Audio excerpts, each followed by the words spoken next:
अगर सफल होने के लिए किसी व्यवस्था की जरूरत पड़ती है तो यह मान लेना जरूरी है कि उस सफलता का मंत्र अपने आप में एक मोटिवेशन है। ये खुद की मोटिवेशन कभी भी इंसान को हार नहीं दिला सकती है। हर एक या तो तथ्य है या फिर डायरेक्शंस।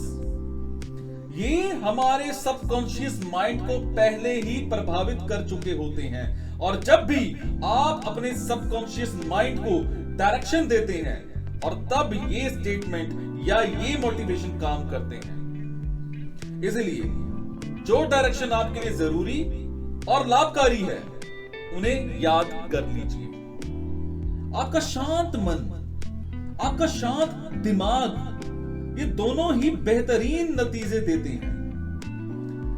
चिंता उद्देश्य की ओर से हमारा ध्यान कम कर देती है और हम एक गोल पर अपना ध्यान तभी केंद्रित कर सकते हैं जब हम फिजिकली और मेंटली फॉर्म से उस काम पर पूरी तरह से समर्पित हों और अपनी पूरी चिंतन शक्ति उस पर लगा दें। कई बार समय भी अपनी प्रासंगिकता खो देता है और व्यक्ति उस घड़ी के समय का भान छोड़ देता है।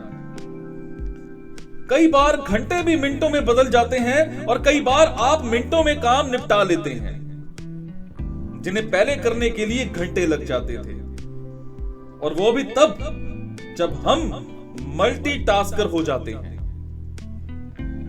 मेरे पास अपने बंदर दिमाग को व्यस्त रखने का एक अच्छा उपाय है, खास करके जब मेरा दिमाग उस काम को करने नहीं देता जिसे मुझे एक प्रायोरिटी देनी चाहिए। मैं अपने दिमाग में चल रही नई संकल्पनाओं और विचारों को एक लिस्ट बना लेता हूं, चाहे वो किसी को बर्थडे विश करने की शुभकामनाएं हो, चाहे घर के बाहर के काम हो, चाहे डॉक्टर के साथ तय किया गया समय हो।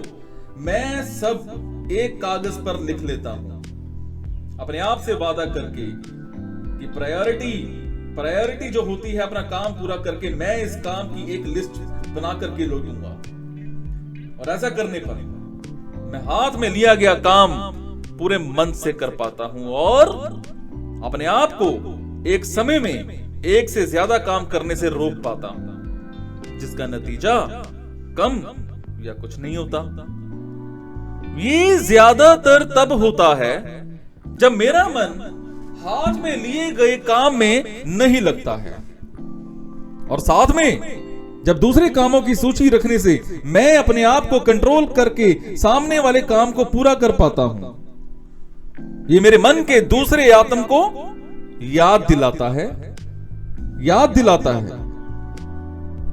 और काम पूरा होने तक गोल को नहीं भूलना है। मन से किया हुआ काम या फिर मन से किए गए काम के बगैर मन की शांति भी हासिल नहीं होती। अगर हमें जिंदगी में शांति, पेशेंस, इन सब को एंजॉय करना है तो अपने आप को याद दिलाना पड़ेगा कि काम करना ही उस इमारत की नींव है जो हमें अपनी जवानी में रखनी है। काम ही हमारी आत्मा को घिस करके हमें अपने व्यक्तित्व को निखारने का समय देता है और इंसान के अस्तित्व की पहचान उसके कर्मों से ही है। और इसी आशा के साथ मैं कामना करता हूं कि आप हमेशा प्रेजेंट में रहें, हर पल को भरपूर जिए और जिंदगी में अच्छे काम करके हर पल को सार्थक बनाइए।